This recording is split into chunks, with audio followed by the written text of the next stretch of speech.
आज आपल्याकडे भारतीय राज्यघटनेची ओळख करून देणारं एक पान आहे आणि या एका पानातून आपण आपल्या देशाची शासन व्यवस्था कशी चालते, तिचे मुख्य आधारस्तंभ कोणते आहेत, हे सगळं अगदी सोप्या भाषेत समजून घेणार आहोत.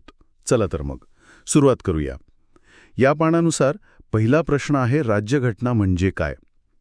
यात असं लिहिलंय की आधुनिक शासन संस्था ही लोककल्याणासाठी कार्य करणारी राजकीय यंत्रणा असल्याचे मानले जाते. त्यासाठी पर्याप्त अधिकार व कार्य असलेले एक विशिष्ट स्वरूपाचे सरकार निर्माण करण्याची गरज निर्माण होते. बरोबर.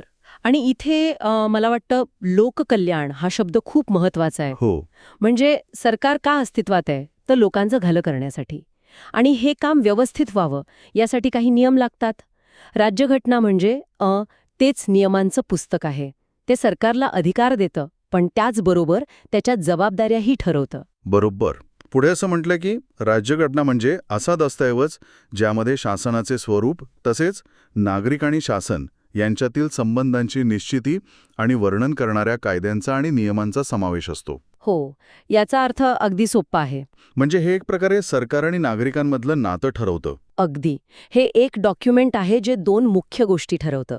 एक, सरकार कसं असेल, म्हणजे पंतप्रधान असतील, राष्ट्रपती असतील, त्यांची निवड कशी होईल. अच्छा. आणि दुसरं, सरकार आणि सामान्य नागरिक यांच्यातलं नातं कसं असेल, म्हणजे नागरिकांचे हक्क काय आणि शासनाची कर्तव्य काय. हे स्पष्ट झालं. आता पुढचा मुद्दा बघूया, भारताच्या घटनेची रचना. यात लिहिलं आहे की राज्यघटना ही शासन संस्थेचा मूलभूत कायदा, फंडामेंटल लॉ असते. मूलभूत कायदा हा शब्द खूप वजनदार वाटतो. आहेच. मूलभूत कायदा म्हणजे हा देशातला सर्वोच्च सर्वात महत्वाचा कायदा आहे. देशातला कोणताही दुसरा कायदा याच्या विरोधात जाऊ शकत नाही. म्हणजे समजा संसदेने एखादा कायदा बनवला जो या तत्वांच्या विरुद्ध असेल तर न्यायालय तो कायदा रद्द करू शकतं. वा, म्हणजे ही एक प्रकारे लक्ष्मण रेषा आहे. अगदी. पुढे या तारीख दिली आहे 26 जानेवारी 1950 पासून अंमलात आलेल्या भारताच्या घटनेत सध्या एक प्रस्ताविका, 22 भाग आणि 12 अनुसूची आहेत. हो, आणि ही रचना खूप विचारपूर्वक केलेली आहे. प्रत्येक भाग म्हणजे शासनाच्या वेगवेगळ्या अंगांविषयी बोलतो, जसं की मूलभूत हक्क किंवा मग निवडणूक प्रक्रिया आणि अशा अनेक गोष्टी. समजलं. आता आपण प्रत्यक्ष शासन व्यवस्थेचा आराखडा या भागाकडे वळूया. यात म्हटलंय की भारताच्या घटनेने देशासाठी संसदीय शासन व्यवस्थेची तरतूद केलेली आहे. अशा व्यवस्थेत राष्ट्रप्रमुख, हेड ऑफ द स्टेट, हा नामधारी कार्यकारी प्रमुख असतो, तर शासन प्रमुख, हेड ऑफ द गव्हर्नमेंट, हा खरा वास्तव कार्यकारी प्रमुख असतो. हा खूप रंजक मुद्दा आहे. हो ना? राष्ट्रप्रमुख म्हणजे आपले राष्ट्रपती. ते देशाचे प्रमुख आहेत, पण फक्त नावापुरते, म्हणजे नामधारी. तर शासन प्रमुख म्हणजे पंतप्रधान, ज्यांच्या हातात शासनाची खरी सूत्रं असतात. याचं काही सोपं उदाहरण देता येईल का? हो, नक्कीच. जसं शाळेत मुख्याध्यापक संपूर्ण शाळेचे प्रमुख असतात, पण वर्गात सगळं बघण्याचं काम वर्ग शिक्षक करतात, तसंच काहीसं. छान उदाहरण आहे. आणि हेच मॉडेल राज्यांमध्येही आहे. राज्यात राज्यपाल हे नामधारी प्रमुख असतात, तर मुख्यमंत्री शासन प्रमुख असतात. अगदी बरोबर. केंद्रात जे राष्ट्रपती आणि पंतप्रधानांचं नातं आहे, तसंच नातं राज्यात राज्यपाल आणि मुख्यमंत्र्यांचं आहे. यालाच आपण संघराज्यीय रचना म्हणतो, नाही का? हो, अगदी. Federal structure. आता येतोय सर्वात महत्वाचा भाग, शासनाचे 3 मुख्य अंग किंवा आधारस्तंभ. यात म्हटलंय घटकांच्या अधिकारांची विभागणी करण्यात आलेली आहे. कोणत्याही एकाच शासकीय यंत्रणेकडे अधिकार एकवटणार नाहीत याची दक्षता घेण्यात आलेली आहे. बरोबर. आणि ते 3 अंग आहेत.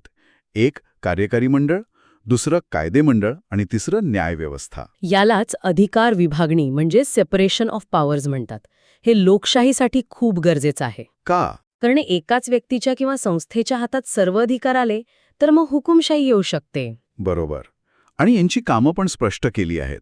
कायदे मंडळाचे प्रमुख कार्य कायदे करणे हे असते, तर त्या कायद्यांच्या अंमलबजावणीची जबाबदारी कार्यकारी मंडळावर असते. हो. विविध प्रकारचे तंटे सोडविणे हे न्यायव्यवस्थेचे कार्य असते. हे बघा, याला आपण एका अजून सोप्या उदाहरणाने समजू शकतो. सांगा. समजा आपल्याला एक खेळ खेळायचा आहे, तर कायदे मंडळ म्हणजे ते लोक जे खेळाचे नियम बनवतात. ठीक आहे. कार्यकारी मंडळ म्हणजे प्रत्यक्ष मैदानावर खेळणारे खेळाडू जे त्या नियमांनुसार खेळतात. आणि न्यायव्यवस्था? न्यायव्यवस्था म्हणजे पंच, रेफरी? हो, जो कोणी नियम मोडतोय का हे बघतो आणि न्याय देतो. वा, हे उदाहरण तर अगदी सोपं आहे. हो ना. आता आपण या पानावर दिलेल्या तक्त्यांवर नजर टाकूया. पहिला तक्ता आहे संघ शासन व्यवस्था म्हणजे युनियन गव्हर्नमेंट सिस्टम.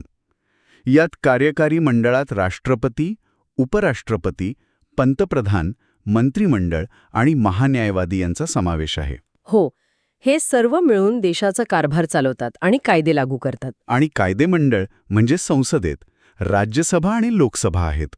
बरोबर, हे दोघे मिळून कायदे बनवतात. आणि न्यायव्यवस्थेत सर्वोच्च न्यायालय, उच्च न्यायालय आणि कनिष्ठ न्यायव्यवस्था. हो, आणि सर्वोच्च न्यायालय हे कायद्याचा अंतिम अर्थ लावणारी संस्था आहे. त्यांच्या निर्णयाच्या वर कोणी नाही. आता दुसरा तक्ता पाहूया, राज्य शासन व्यवस्था म्हणजे स्टेट गव्हर्नमेंट सिस्टम. इथेही जवळजवळ तशीच रचना दिसतेय. कार्यकारी मंडळात राज्यपाल, मुख्यमंत्री, मंत्रिमंडळ आणि महाधिवक्ता आहेत. बरोबर, जसं केंद्रात पंतप्रधान तसं राज्यात मुख्यमंत्री. आणि जसं केंद्रात राष्ट्रपती तसं राज्यात राज्यपाल. अगदी समांतर रचना आहे. राज्याच्या कायदेमंडळात म्हणजे विधिमंडळात विधानसभा आणि विधान परिषद आहेत. हो, पण इथे एक गोष्ट लक्षात घेण्यासारखी आहे कोणती? की काही राज्यांमध्ये विधान परिषद नसते, फक्त विधानसभा असते. अच्छा. पण मूळ आराखडा हा केंद्राप्रमाणेच असतो.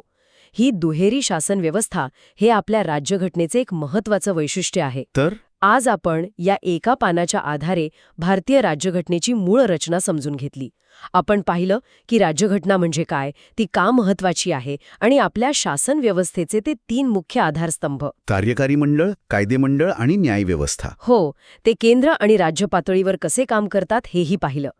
तर या सगळ्याचा अर्थ काय? याचा सर्वात महत्त्वाचा अर्थ हा आहे की ही संपूर्ण गुंतागुंतीची दिसणारी रचना एका साध्या उद्देशासाठी बनवली आहे. आणि तो उद्देश आपण पहिल्याच वाक्यात वाचला. बरोबर. लोककल्याण. या माहितीच्या आधारे एक प्रश्न विचार करण्यासारखा आहे असं मला वाटतं. कोणता प्रश्न? कागदावरची ही आदर्श रचना आणि प्रत्यक्षात लोकांपर्यंत पोहोचणारा कल्याणकारी अनुभव यातलं अंतर कमी करण्यासाठी एक नागरिक म्हणून आपण या व्यवस्थेला अधिक चांगल्या प्रकारे कसं समजू शकतो, हा विचार प्रत्येकाने करायला हवा.